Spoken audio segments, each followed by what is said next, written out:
evening all to the 70th session of the weekly huddle. I feel happy saying 70th. We have been doing it for the past 70 weeks, so that's pretty good. I'm your host Anup, and joining me today is my friend and co-host Praneeth. We are cardiologists working at Care Hospital, Banjara Hills. The huddle is an unscripted audience level interaction addressing common clinical scenarios that we encounter in our daily clinical practice. We typically pick up a topic and/or a clinical case and restrict our discussion around that. The basic premise of the huddle is to bring our casual hallway discussions to a more organized platforms like this one and share our ideas. While signs and guidelines are welcome, with the huddle, we intend to help a physician translate established knowledge to clinical practice, taking local factors and practice patterns into account. This is not a speaker and audience model, rather a casual interaction, which means any of the attendees can raise their hand or unmute themselves to give their input. As a courtesy, may I request for you to wait for others to finish their thoughts before you unmute yourself. At times, we pick up a clinical case, and most of the discussion is around the decision making and also a little bit of scientific data behind it. Once a while, we do pick up topics which otherwise seems quite obvious, but they have got direct relation in how we practice cardiology. Today's topic is one such, where the topic is absolutely very basic, but it has got direct relevance to what we are doing. And it's interesting for me to observe that sometimes some of these topics are so basic that we even hesitate to ask questions around, even when we really don't have a very clear answer of what we are dealing with, just because we realize it is too simple for somebody not to know. So Huddle is one of that platform where you can share what you don't know or what are unknowns for you or things for which you have less clarification without any apprehension, without any remand as to speak. So having said that, I will start my clinical case today.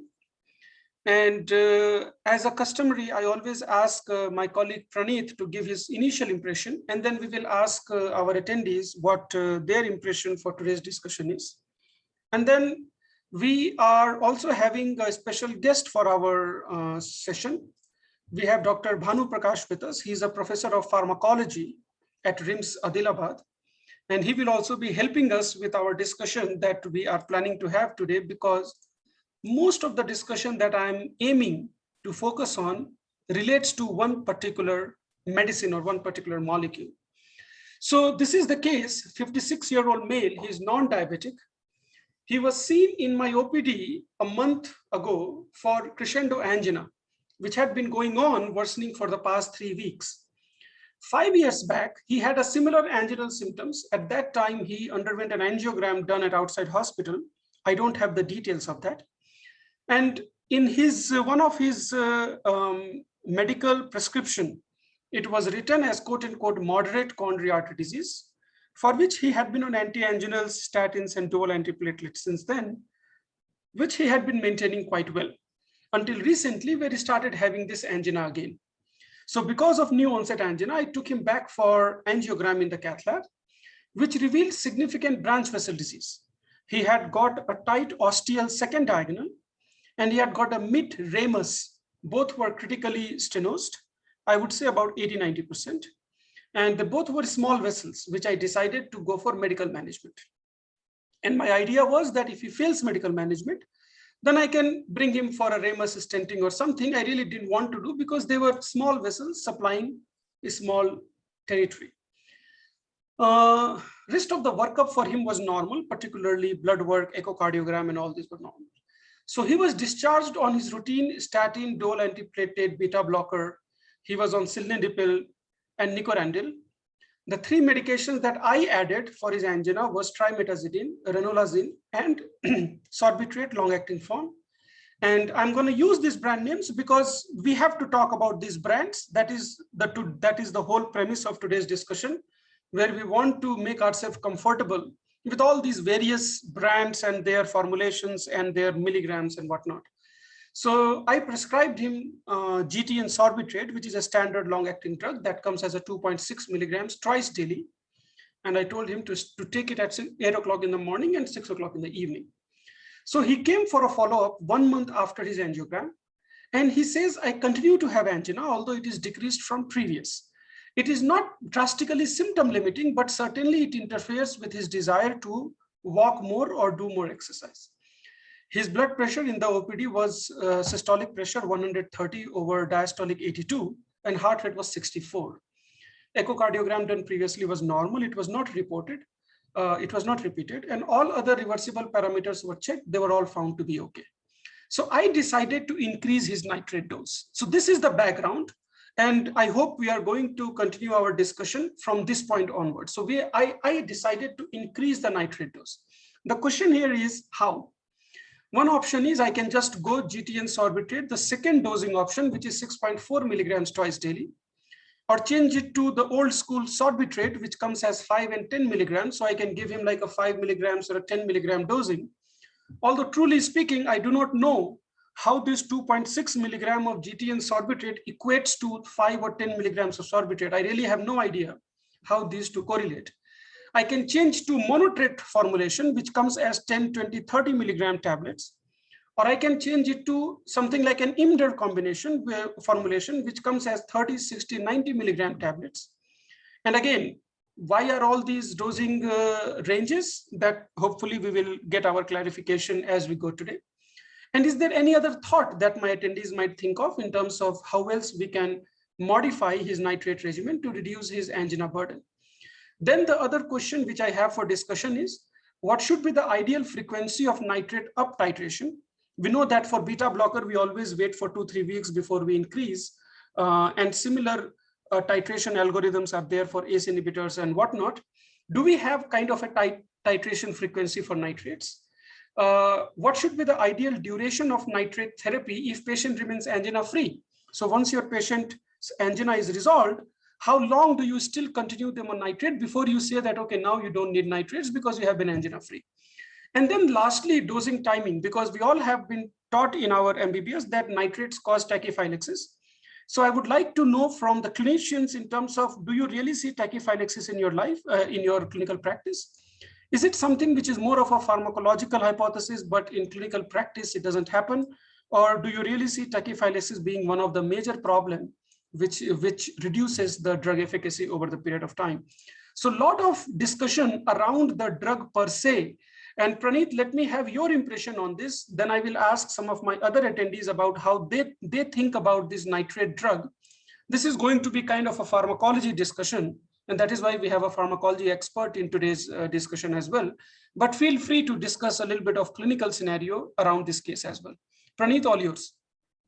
Yeah, good evening, Anup. So a lot of questions which you asked equally are there in my mind whenever I prescribe nitrate, and a few of the basic things that I do, and beyond that, like when when you encounter a situation where patient is symptomatic despite taking a standard dose of nitrate, even I get a bit kind of coming to crossroads and think twice about what to do. Now, regarding this case, the one thing that I always want to ensure first thing about the drug compliance, which gets missed, and make sure that the patients are actually taking the drugs. And to the extent where sometimes I ask them to bring the drugs and see whether they are actually getting the correct drug that we have prescribed and they are not taking something else. Second thing, ensuring the compliance that they are taking properly and maintaining the timings. I believe that tachyphylaxis exists, and that is where I try to highlight about the importance. Although I did not encounter whether patients who are taking nitrates frequently not experiencing the efficacy, but I believe in the concept of tachyphylaxis, so I highlight about the timings and specifically write about the timings in the book as well. This patient, the first thing probably I would have done in is I would have first increased the dose of sorbitrate GTN from 2.6 to 6.4, and see how is he doing. And then if he improves, that's fine. Or the third or the second option would be to change the tablet from that GTN sorbitrate to mononitrate. Mononitrate, particularly the Imdur, which is a sorbitrate mononitrate with a longer acting agent, which I believe acts for at least 6 to 8 hours. So I asked them to do that. Also try to look at anginal frequency and the timing as well, like what is the anginal frequency and what are the possible timings. So if he has more of nocturnal angina and not more during the daytime, then probably equally change the timing of the nitrate from instead of morning to nighttime, where his angina is more common. So these are a few things which I do. And regarding other changes would be increasing his antihypertensives, trying to make a stiffer targets, keeping his pressure something like 100, 110, and equally heart rates close to 50 to 60. So these are probably few things which I do. And there are many questions which equally I have and be interested to know from other colleagues, and equally we have. Praneeth, question for you. When you have some blood pressure room to increase your antianginals, and when you decide to touch upon nitrates as your drug adjustment at that time, do you perceive that these increased dose of nitrates will also help with the blood pressure a little bit, or those are independent issue and you would handle the blood pressure medication as well along with nitrates?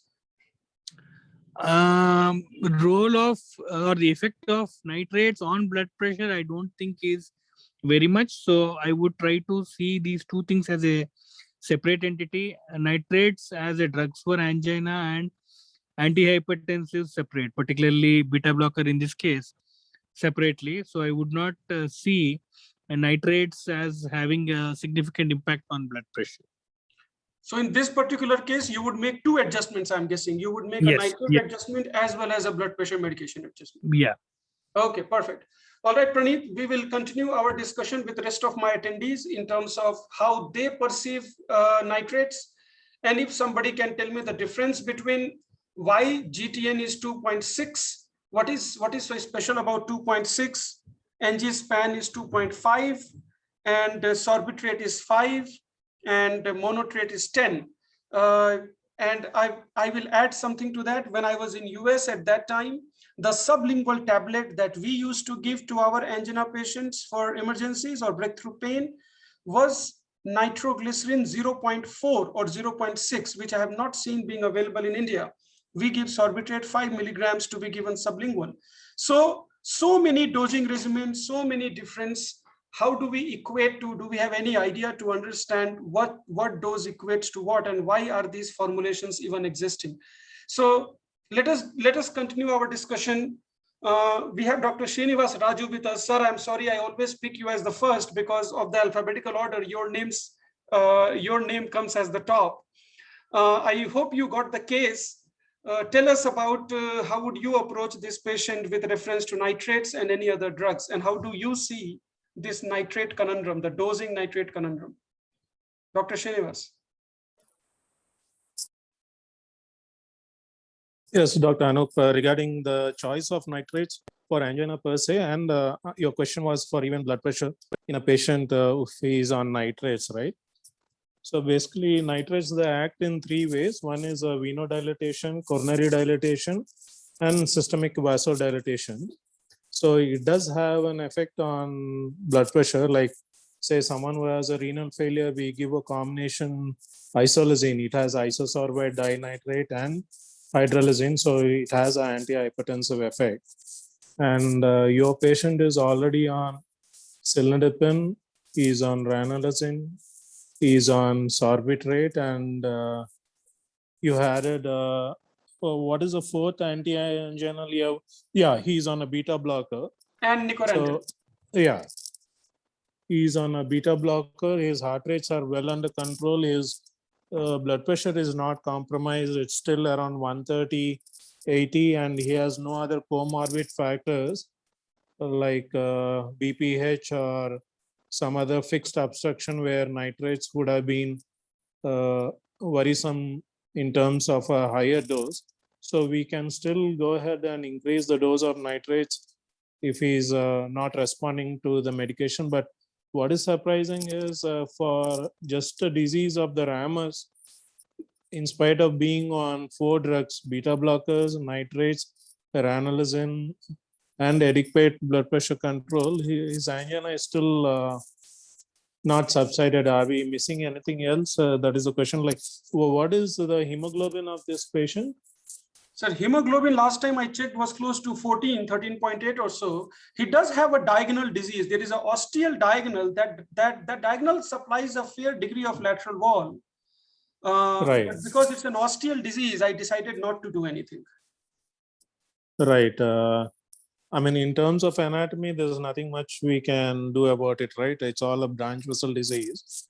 And blood Yeah. pressures are around 130, 80, and heart rates are well under control.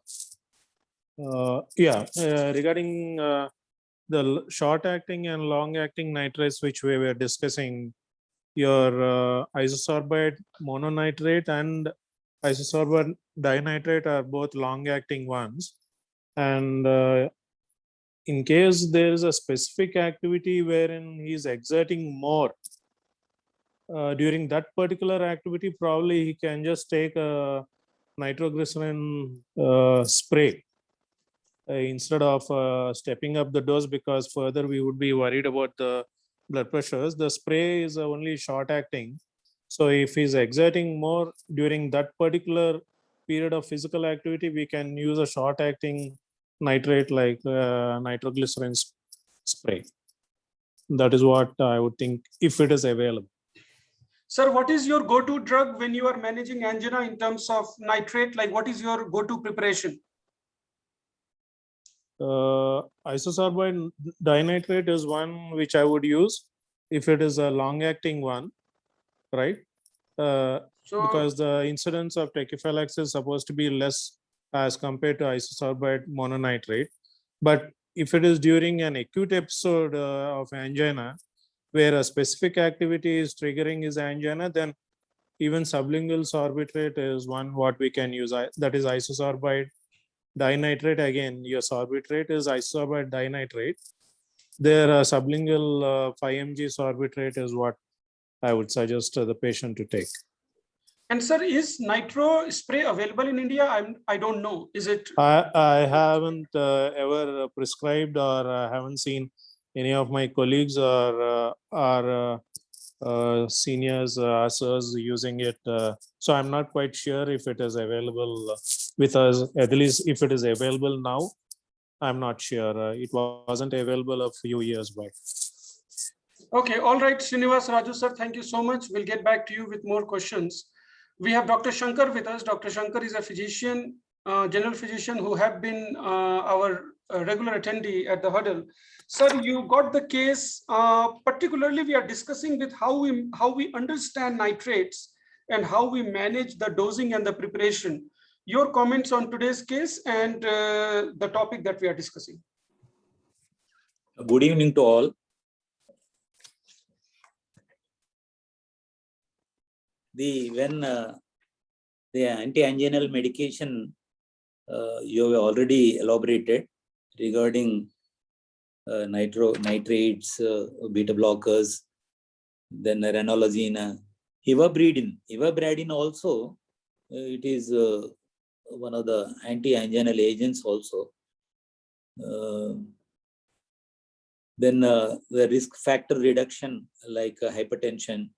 The patient, if he is a smoker, he has to stop smoking. And lifestyle measures. If he is a diabetic, diabetes has to be controlled.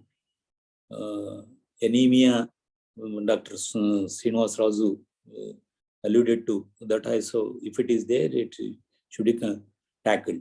So coming to the today's discussion boils down to nitrates. Because many preparations are there in the nitrate. Really, I want to know in this discussion, because transdermal patches are there, ointment is sublingual sprays are there. sprays, this buccal spray, earlier we used, this was available, but now I don't know.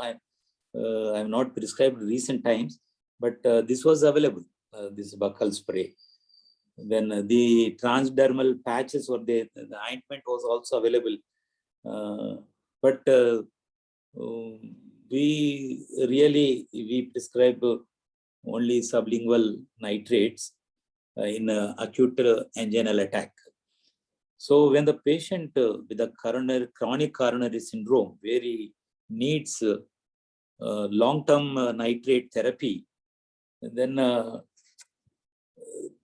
preferably I use ISMN, that isosorbide 5-mononitrate, instead of this dinitrate. The dinitrate mostly we use as sublingual preparation in the short-acting one, but the long-acting preparations, I don't know, but the nitrate tolerance we come across with the dinitrate preparations. So that's why I use isosorbate 5-mononitrate, either ISMO 20 or Imdur 30 I use. Whenever I use these long-acting nitrates, especially I use in eccentric doses. That means not 12 hours apart, but if it is prescribed in twice daily, then within 7 to 8 hours gap only, the second dose will be given, so that the patient will have at least 8 to 12 hours of nitrate-free interval. This nitrate-free interval is essential to prevent this nitrate tolerance. And the minimum effective dose I use, and keep more than 8 to 12 hours of nitrate-free interval. I prefer to use this isosorbate mononitrate, either ISMO 20 or monotrate, the Imdur 30. I use Imdur 30, I use it as a once daily, mostly. Then ISMO 20 as a twice daily. The GTN, here the patient, the GTN also regularly we use. But I want to know what is the difference between all the long-acting nitrates.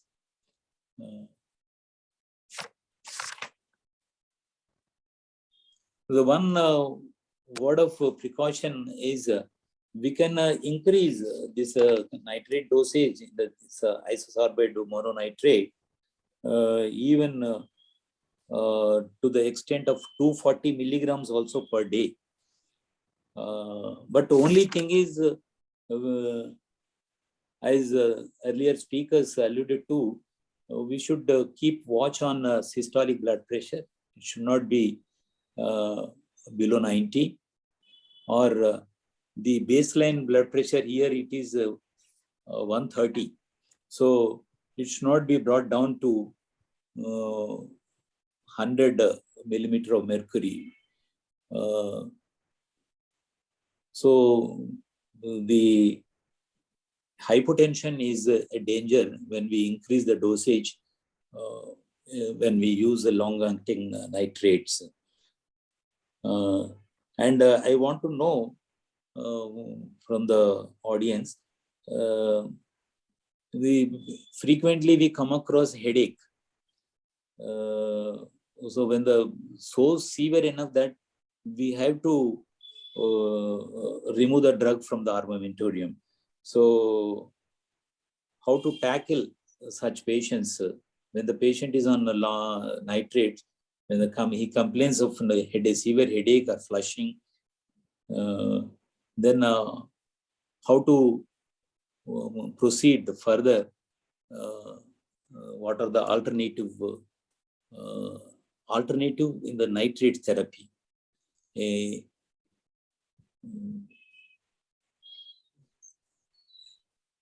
Thank you so much, Shankar sir. and one more question to the audience is when we talk about the nitrate tolerance, that the tachyphylaxis, the pentaerythritol tetranitrate, which is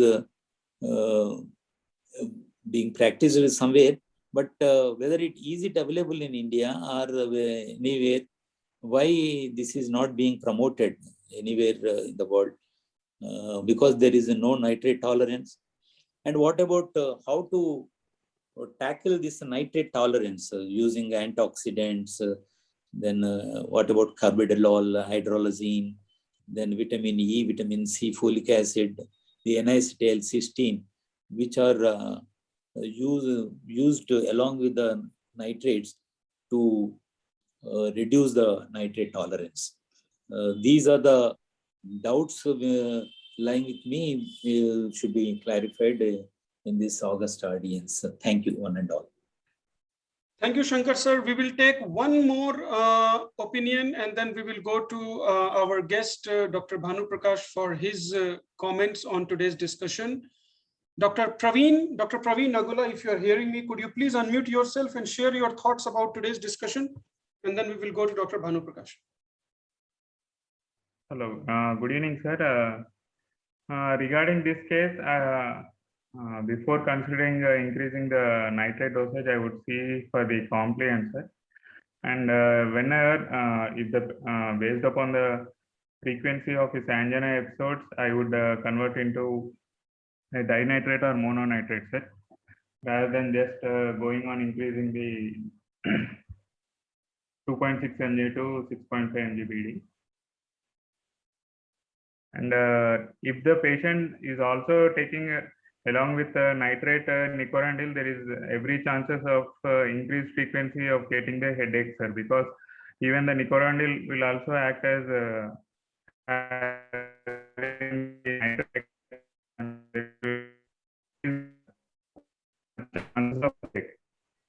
you increase dosage of nitrate as well as nicorandil being 5 mg BD, is every chance having headache. Praveen, some of what you said was difficult for us to hear because of the audio clarity. I request if you had a question, just put it in the. If you had a question, just put it in the chat box, and I will read it out. We got your thought process. It's just that when you were asking the question, I think your voice got really bad at that time. So yes, please put your thoughts. Please put your thoughts in the chat box. We'll discuss it along. Yes. Dr. Bhanu Prakash, sir, you have heard for the last 25 minutes the kind of discussion that we were having. I believe a lot of questions have been built up in terms of understanding the whole idea or whole rationale of nitrates. Short acting, long acting, and then sustained release long acting, and then sprays, patches, paste, infusions, and then something that Dr. Shankar mentioned, which I never had any idea, pentaerythritol, some nitrate or something. I can't even say this. I wrote it, but I couldn't write the whole word. Sir, the floor is yours. There is a lot to discuss. If you could just unpack it for us. Bhanu, sir. Hello.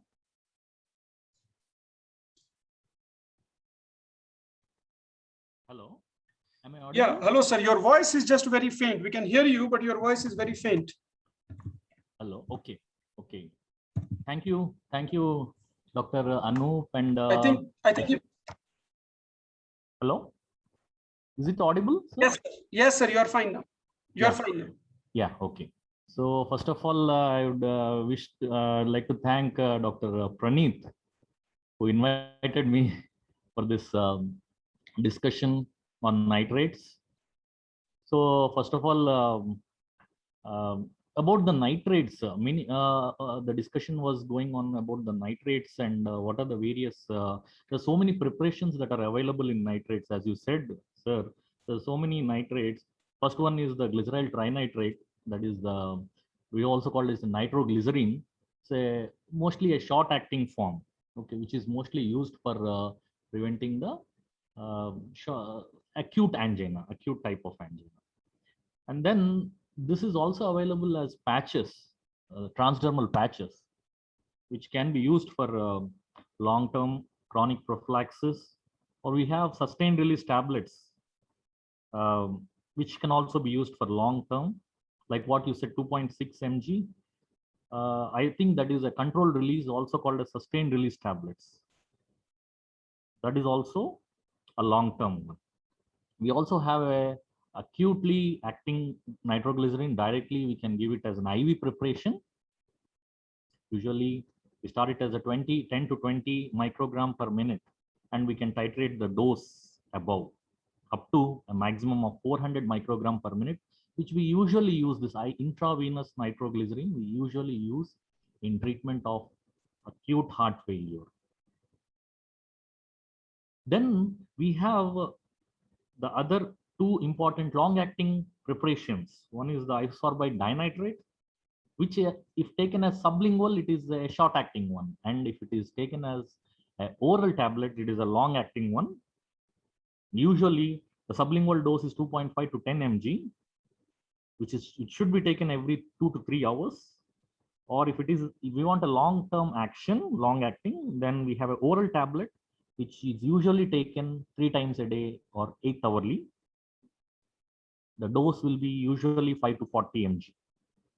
We also have a sustained release tablet of 40 mg of isosorbide dinitrate, which we usually take it as a twice daily. We also have isosorbide mononitrate, which is even more longer acting compared to isosorbide dinitrate, which is usually available as a sublingual tablet of 10 to 40 mg PD 2 times a day, or a single dose is also there for the isosorbide mononitrate as a single dose, because it has a longer duration of action. So it can be taken as 60 mg as a single dose. Is a sustained release tablet that is available. And coming to the Dr. Suresh Raju's question about the nitroglycerin spray. Yes, spray is available. I have checked it. Spray is available in our country, in India. It is usually as a 0.4 mg per spray. It is available as a pressurized container, which with one spray we get a 0.4 mg per spray. But usually spray, it will act even more faster.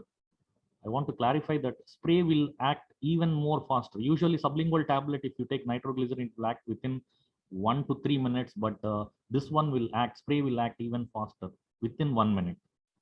That is the advantage of spray usually.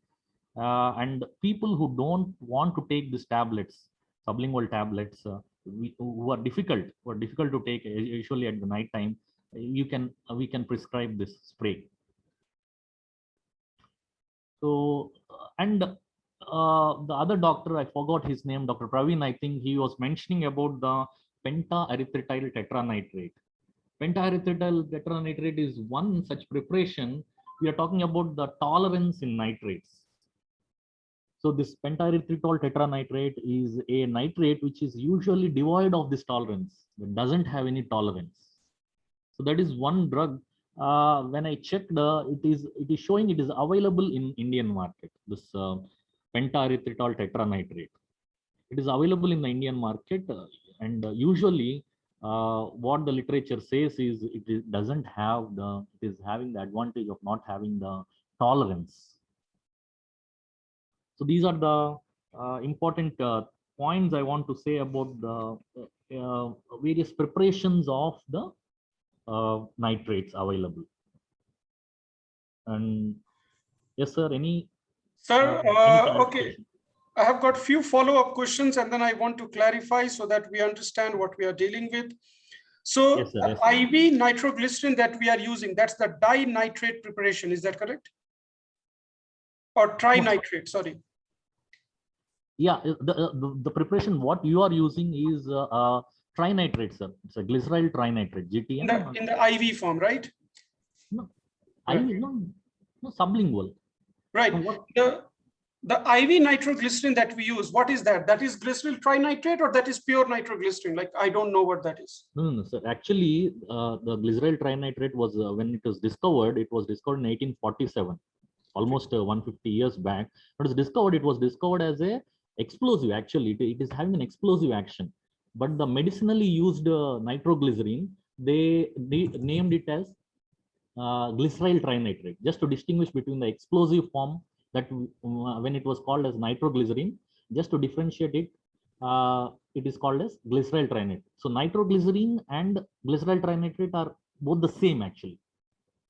The reason why I asked is, Yes. if let us say I give a trinitrate preparation to somebody as a tablet, sublingual, Yeah. and I'm guessing that sublingual has got 100% bioavailability, right? Yeah, almost. Yeah. Yes. Almost. Yes, sir. So is there the dose-to-dose conversion between a sublingual drug versus an IV preparation, is it pretty much the same? Sir, even though if it is taken sublingually, I think the 100% bioavailability we cannot guarantee. Okay. Because maybe some of the drug cannot be absorbed. Even they say nitrates as a group of drugs, they are highly soluble drugs. They can be absorbed quite easily from the mucosal surfaces, and even so from the skin. That's why patches are also available in this form of drugs.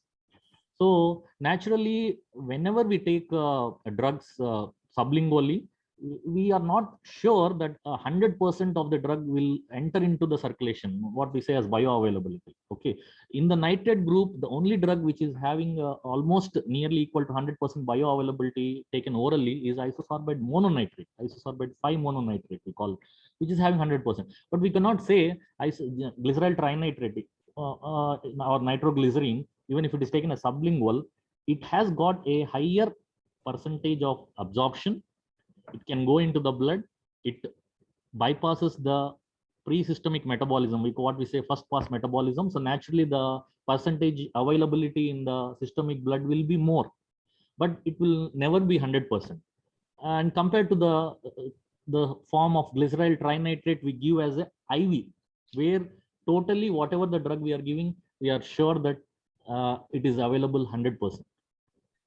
The reason why I asked this question is because let's take, for example, a spray that we are using, which is 0.4 milligrams. Yes. That is 400 micrograms of glyceryl trinitrate. Right. So when we are giving IV drug, we are giving, let's say, 20, 50, 100 micrograms per minute. Yes. So I'm guessing when we are giving one spray of 400 micrograms nitroglycerin, even if it has got a bioavailability of 50%, that means we are giving them 200 micrograms bolus of nitroglycerin. Is that a correct assessment? Yeah. Okay. I think it is a correct assessment only, sir. Okay. Like, let us say 50% definitely will be Okay. absorbed and going into the bloodstream. Then my second question is, how does this dose conversion go from trinitrate to dinitrate to mononitrate? And what I particularly ask is, when I look at the long-acting trinitrate preparation, like a GTN sorbitrate 2.6 twice daily, that's the lowest dose which is available. And that would be like 5 milligrams per day of long-acting preparation of trinitrate. Versus when I give a dinitrate preparation, I give them lowest dose as 5 milligrams 3 times daily, which makes it 15 milligrams. So how does this dose conversion between tri versus di versus mono work? If you could put some emphasis on that. Yeah, so the thing is, dinitrates, when you see the glyceryl trinitrate, the dose of a long-acting trinitrate, as you told, is usually between 2.5 to 9 mg, which we usually give 2 to 4 times daily. And compared to this one, we have the dinitrate preparation. If you take the dinitrate preparation, usually the dose will be like, if you want a long-acting dinitrate preparation, a sustained release, 40 to 80 mg, or if you want, that is 2 times daily, you can give 40 to higher dose 2 times daily. Or if you are going with a lower dose, that is 5 to 40 mg, 3 times a day should be given. Now, just want to clarify or the newer research about this dinitrate, sir. I have gone through some expert opinion, European guidelines, where they say that this dinitrate preparations, they have. So, what is the dinitrate preparation usual dose you use, sir? Here So our lowest per dose, day. yes. So our lowest dose that we use, and I request my attendees to add on if anything that I'm saying is different from what you do. What we typically use is 5 milligrams 3 times daily. That is 15 milligrams of dinitrate per day.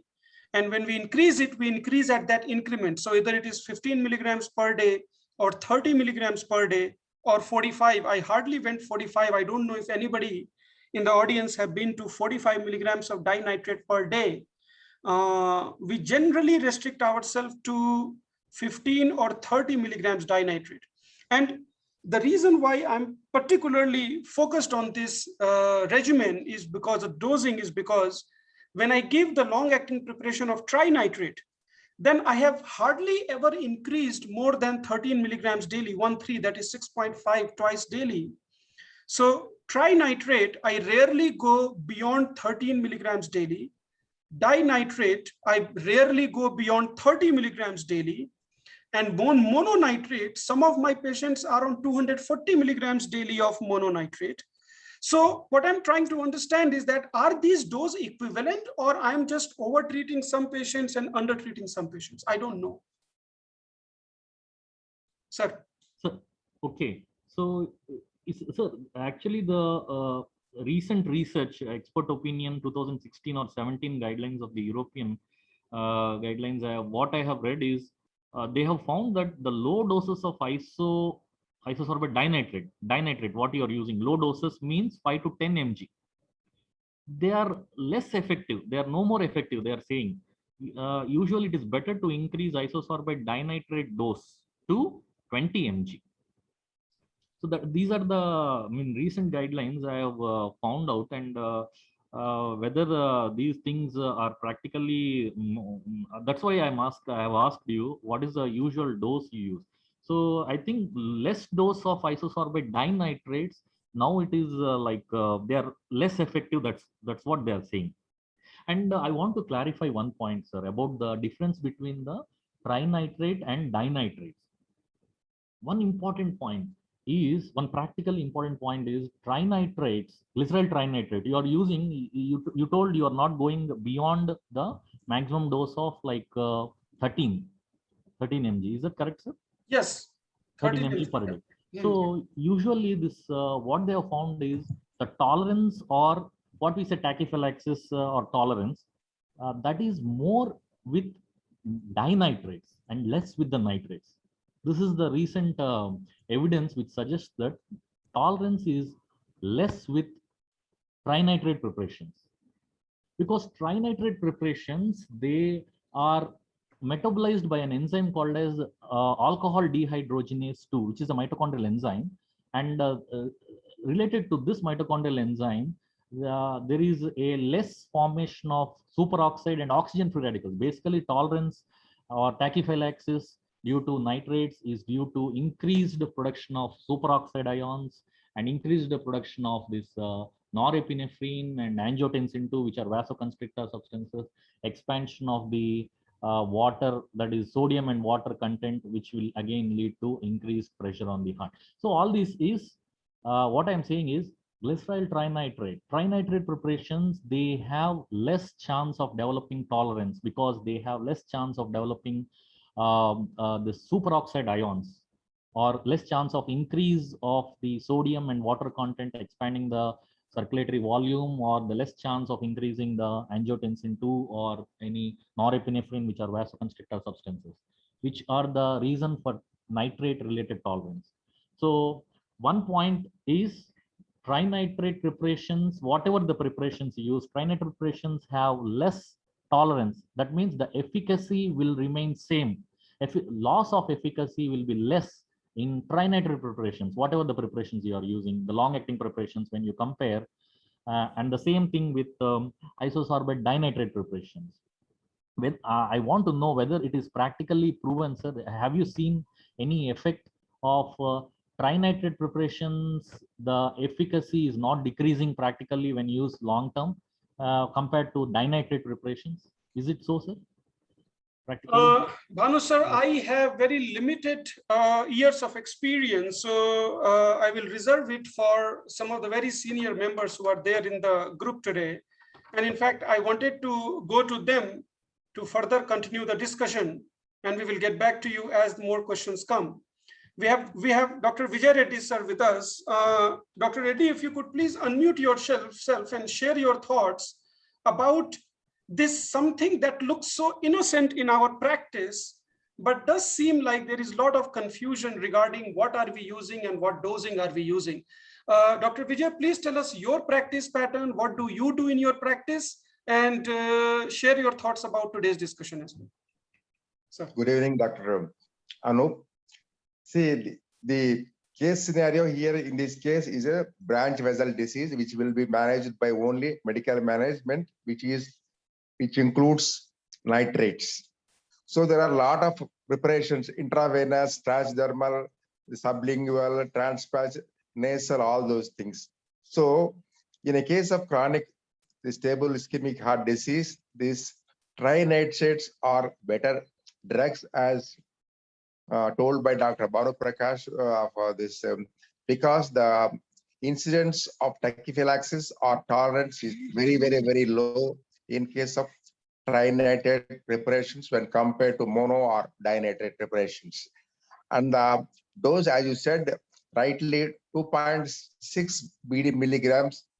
Eccentric dose, the interval between the two doses is between only 7 hours, and there should be 12 hours of nitrate-free intervals to prevent this tachyphylaxis.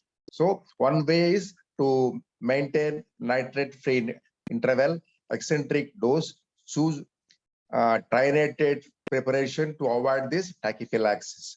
And this tolerance is very much known phenomena in nitrates because of the so many mechanisms, this superoxide ions, epinephrine, angiotensin, all this, they will cause the various phosphorylated mechanisms.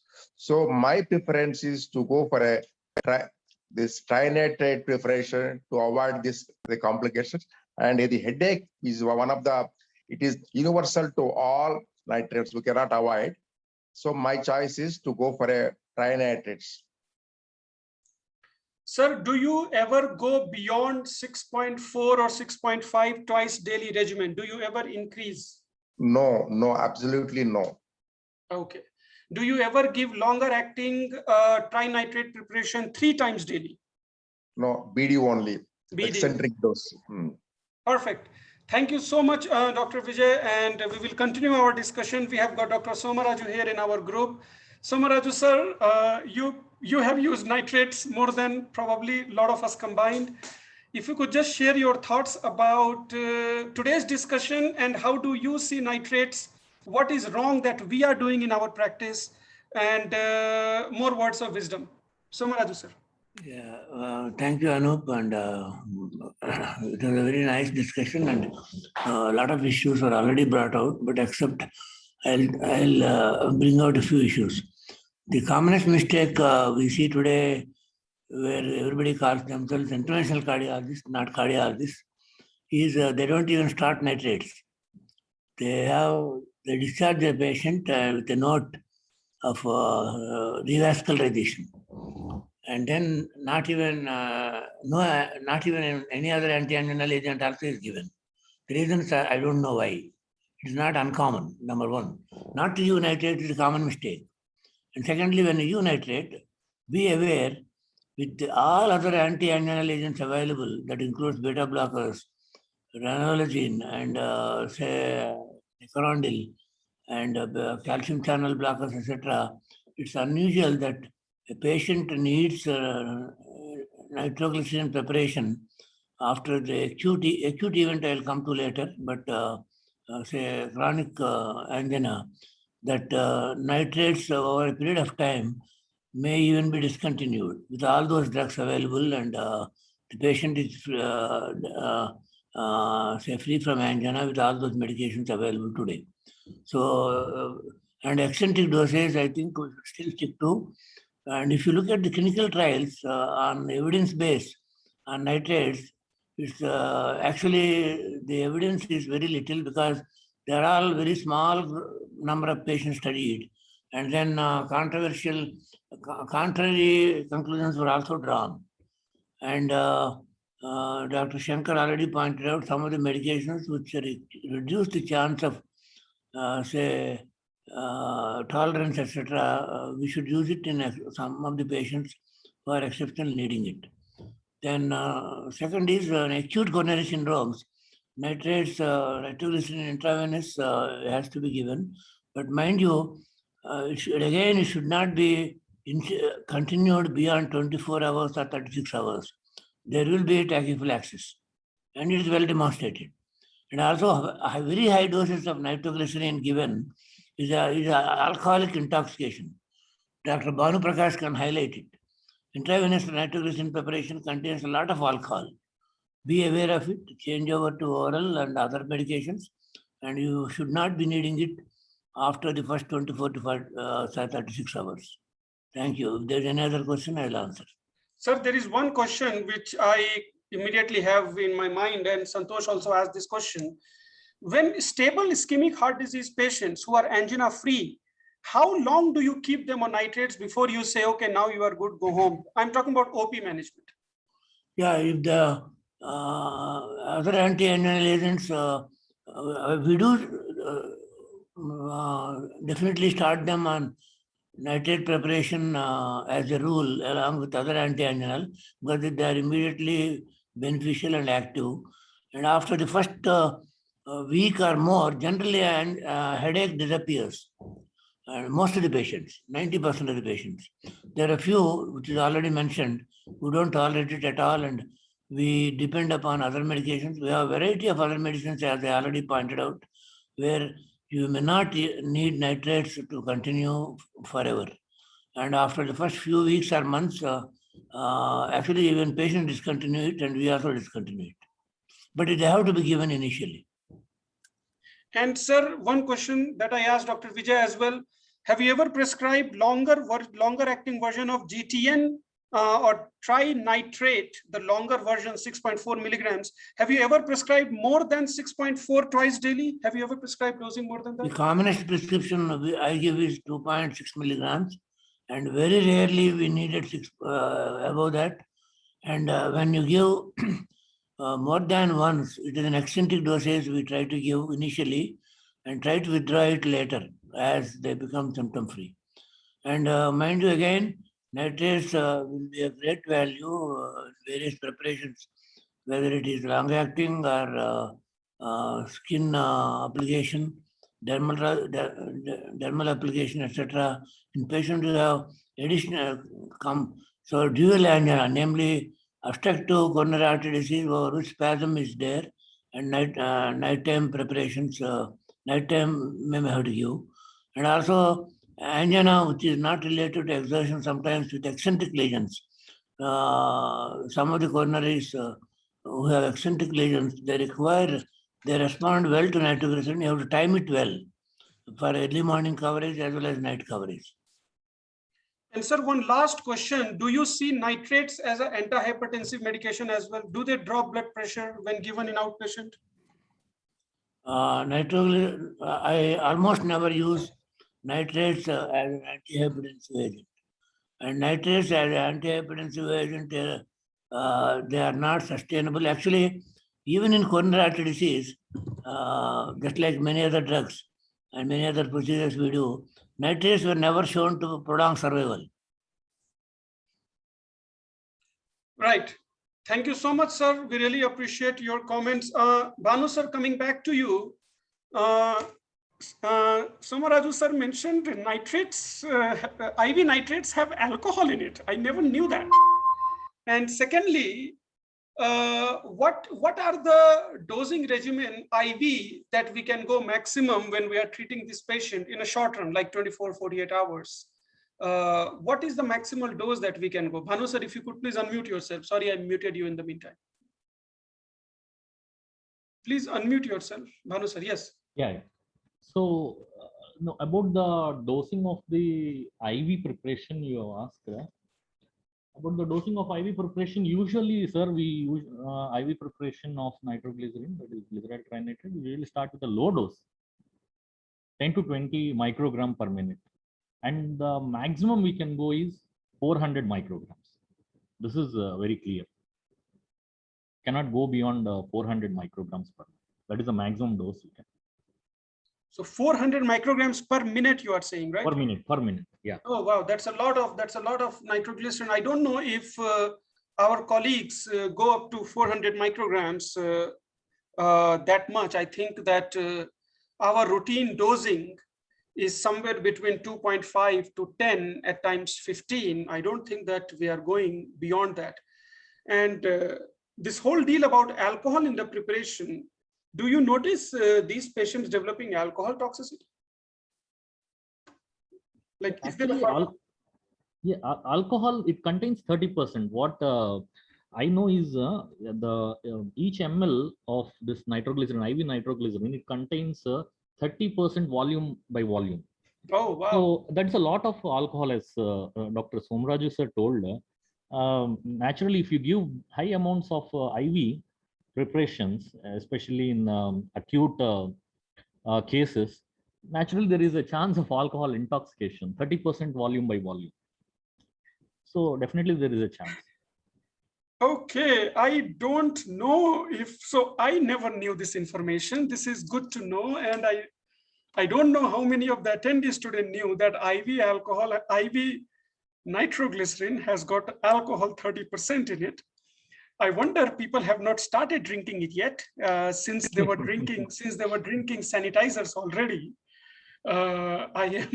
I'm not surprised. I'm surprised actually that why people have not started drinking nitroglycerin yet. Okay, we are reaching about 8 o'clock. If anybody has got any questions or comments, please either type in the chat box or you can unmute yourself. Shankar sir.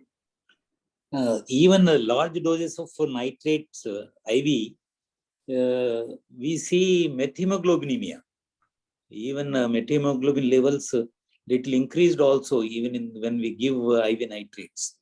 So large doses when we give, definitely we encounter methemoglobinemia. What are your comments, Dr. Bhan Prakash? Methemoglobinemia, what I have seen, I've read is methemoglobinemia practically, practically whether it causes any significant harm or dysfunction to the patient. Did anybody of you observe? Because they said it is very rare practically. Theoretically, we say methemoglobinemia, it causes methemoglobinemia. But whether it really is causing any like discomfort or harm to the patient, or patient feeling any symptoms of methemoglobinemia? I have never encountered any. If any of my attendees have encountered, please feel free to share your experience.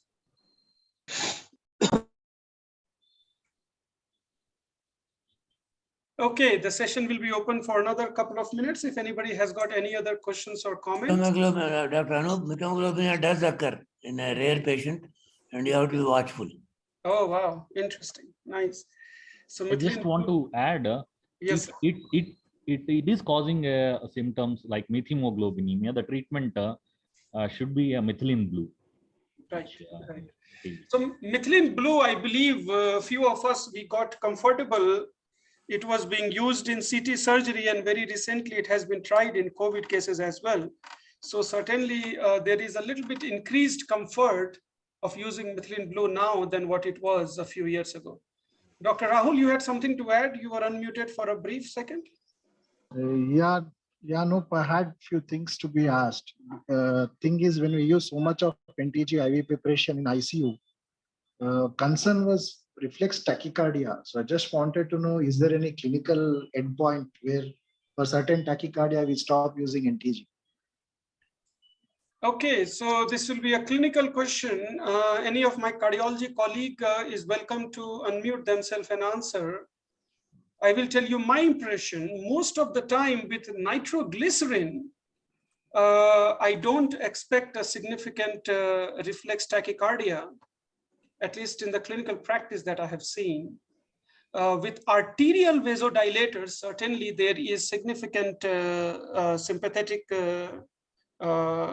reflex stimulation, and centrally acting medications, those all have got sympathetic stimulation, but venodilators like nitroglycerin, I don't perceive as a reflex TAC, particularly in ACS where it is very important.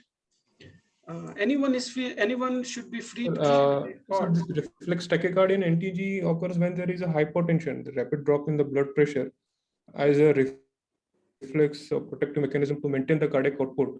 There will be a reflex tachycardia. If the blood pressure is well maintained, we usually don't see the tachycardia in such patients who are on NTG infusion. Right. So hypotension induced tachycardia, that's certainly that's an established subset. And while I do agree that NTG may not necessarily be a good antihypertensive agent, it is commonly seen that patients who are hypertensive, particularly who are fluid overloaded, nitroglycerin does bring the blood pressure down. So maybe there is a certain subset of population who are fluid overloaded where nitroglycerin acts as an antihypertensive agent, something like loop diuretic, which by itself are not very good antihypertensive agent, but if the blood pressure is mediated by increased volume, then Lasix certainly helps bring the volume down and drops blood pressure that way. So I believe that that subset could exist in ICU and can cause problem.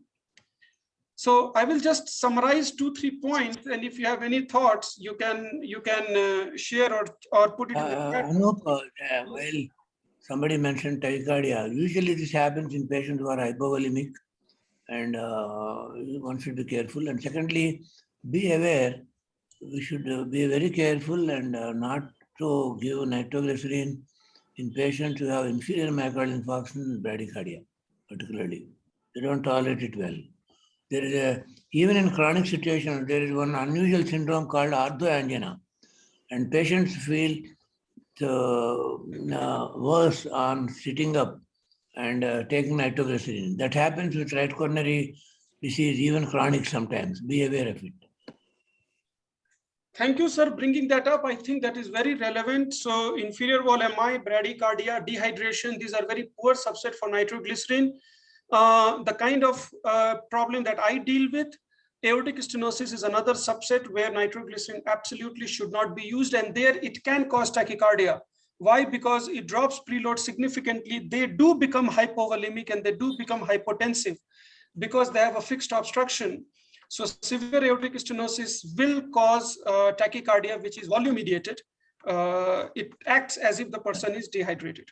I'll just add hypertrophic cardiomyopathy and mitral valve prolapse. Absolutely. Thank you, sir. I think that pretty much completes the question that anybody may get asked. Mitral valve prolapse is a bad subset, and hypertrophic cardiomyopathy, for obvious reasons, is a bad subset as well. Shankar, sir, you have something to add? The erectile dysfunction is very much rampant, and the patients, they are taking Viagra, that's sildenafil, vardenafil, tadalafil. So we should be careful when we are giving nitrates. So at least patient should not take 24 hours before 48 hours with the tadalafil. So they should not be combined. Shankar sir, I'm glad you mentioned that. Let me ask this question, and maybe Bhanu sir or anybody can answer this question. So definitely tri preparation and dye preparation should not be given with these sildenafil or PDE5 inhibitors. But how about the long-acting mononitrate preparation? Are these also a completely no-no? Is it true that absolutely no nitrates with sildenafil? Is that the case, Bhanu sir? Yes, sir. I think just to summarize the contraindications where long-acting nitrates, whatever it is, long-acting nitrates, whether it is a dinitrate, trinitrate, or a long-acting preparation of glyceryl trinitrate, Usually these are contraindicated, like Somraju sir told, hypertrophic cardiomyopathy. One is aortic stenosis, as you told. Then Somraj sir told also about the right ventricular infarction, where nitrates should be contraindicated. Another one I want to add is about the angina due to anemia. Anemia, where again nitrates are contraindicated. And Dr. Somraju sir has pointed out, there is another condition called as orthostatic angina, which is due to autonomic dysfunction, where again nitrates are contraindicated. And finally, we have this phosphodiesterase 5 inhibitors, which are the drugs used in erectile dysfunction. Naturally, these should be nitrates are absolutely contraindicated, because many deaths have occurred practically also whenever they use, because naturally erectile dysfunction, there is a sexual activity where there is an emotional stress, and there is high chance of angina. So naturally, they want to use this a viable combination where they will be use phosphodiesterase 5 inhibitors for erectile dysfunction along with nitrates. So absolutely contraindicated, at least 24 hours with the short-acting phosphodiesterase 5 inhibitors like sildenafil or vardenafil, but tadalafil, you should be even more careful. The duration between nitrates and this tadalafil, which is actually longer acting, it should be 48 to 72 hours, even more than we usually take precaution with sildenafil or vardenafil. And another new drug where nitrate should be contraindicated is a drug which increases soluble